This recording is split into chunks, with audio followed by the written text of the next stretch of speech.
कोविड-19 से पूरी दुनिया परेशान है। दुनिया के कई संगठनों ने इस बीच सामने आकर कोविड-19 से जूझ रहे देशों की मदद के लिए कदम बढ़ाए हैं। इसी बीच देशों के बीच सहयोग को और अधिक मजबूत बनाने के लिए ब्रिक्स देशों के 12वें शिखर सम्मेलन का आयोजन किया जा रहा है।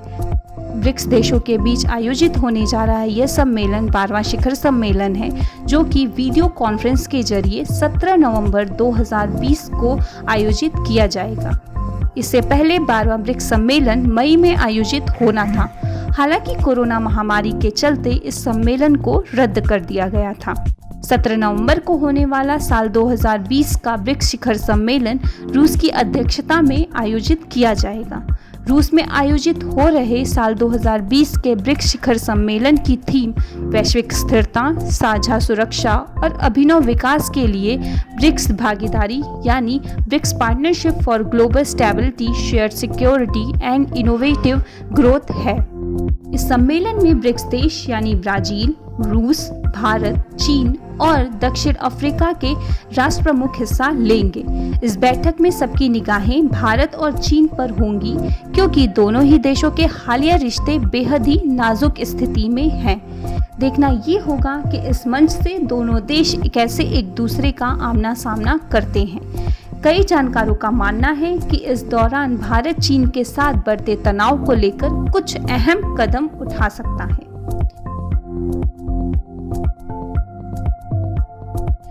इस समूह की संरचना को देखें तो ब्रिक्स कोई अंतर्राष्ट्रीय अंतर सरकारी संगठन नहीं है। इस संगठन का गठन भी किसी संधि के जरिए नहीं हुआ है। यह 5 देशों का एक ऐसा मंच है जहां ब्रिक्स देशों के राष्ट्राध्यक्ष और अन्य मंत्री स्तरीय सम्मेलन हर साल आयोजित किए जाते हैं। इन सब के अलावा ब्रिक्स शिखर सम्मेलन की अध्यक्षता हर साल ब्रिक्स सदस्य देशों के सर्वोच्च नेता द्वारा की जाती है। ब्रिक्स समूह में ब्राजील, रूस, भारत, चीन और दक्षिण अफ्रीका जैसी दुनिया की 5 सबसे तेजी से उभरती अर्थव्यवस्थाएं शामिल हैं। ब्रिक्स नाम इन्हीं 5 देशों के नाम से पहले अक्षर से मिलकर बना है। इस समूह की औपचारिक स्थापना जुलाई 2006 में हुई थी। हालांकि इसकी शुरुआत सितंबर साल 2006 में हुई, जब न्यूयॉर्क में UNGA की एक बैठक के मौके पर ब्रिक्स देशों के विदेश मंत्रियों की बैठक कराई गई थी। इसके बाद पहले ब्रिक्स सम्मेलन का आयोजन 16 जून 2009 को रूस के एकतेरिनबर्ग में हुआ। सबसे पहले मशहूर अर्थशास्त्री जिम ओ'नील ने ब्राजील, रूस, भारत और चीन की अर्थव्यवस्थाओं के लिए विकास की बेहतर संभावनाएं देखते हुए समूह की अवधारणा प्रस्तुत की थी। शुरुआत में इस समूह में ब्राजील, रूस, भारत और चीन जैसे देश ही शामिल थे, लेकिन बाद में दिसंबर 2010 में दक्षिण अफ्रीका को ब्रिक्स में शामिल होने का न्योता दिया गया और इसे ब्रिक्स के नाम से जाना जाने लगा।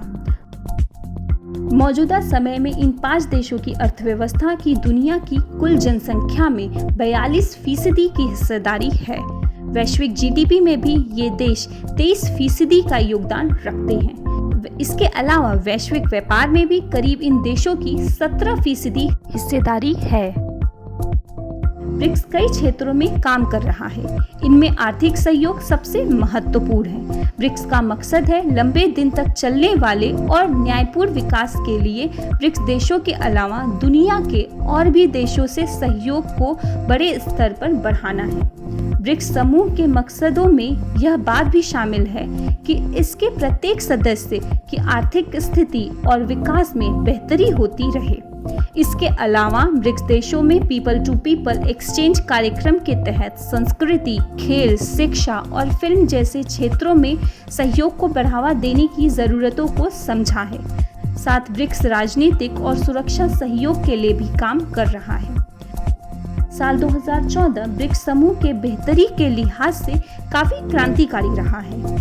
इस दौरान ब्रिक्स देशों ने 2 महत्वपूर्ण वित्तीय संगठनों का निर्माण किया, जिनमें न्यू डेवलपमेंट बैंक और आकस्मिक रिजर्व व्यवस्था शामिल है। जुलाई 2014 में $100 अरब की शुरुआती राशि से हुई न्यू डेवलपमेंट बैंक की स्थापना का मकसद इंफ्रास्ट्रक्चर प्रोजेक्ट के लिए ऋण उपलब्ध कराना है। इसके अलावा आकस्मिक रिजर्व व्यवस्था CRA साल 2014 में ब्रिक्स देशों द्वारा ब्रिक आकस्मिक रिजर्व व्यवस्था बनाने को लेकर एक सहमति बनी। आकस्मिक रिजर्व व्यवस्था CRA की स्थापना का उद्देश्य ब्रिक्स देशों को वैश्विक तरलता दबाव के खिलाफ सुरक्षा प्रदान करना है। ब्रिक्स समूह के समक्ष मौजूदा समय में कुछ चुनौतियां हैं। इसमें सबसे पहला मुद्दा है कोरोना से जूझ रहे देशों के आर्थिकी को पटरी पर लाना। राजनीतिक मुद्दों से आगे निकलकर विकास की बात करना। मौजूदा समय में ब्रिक्स के 2 बड़े देश यानी भारत और चीन के बीच तनाव है। ये तनाव सीमा विवाद को लेकर पैदा हुआ है, जिसके कारण व्यापार घाटे में तेजी से बढ़ोतरी हुई है। कई मुद्दों पर चीन और पाकिस्तान की बढ़ती नजदीकियां भारत के लिए अच्छे नहीं है।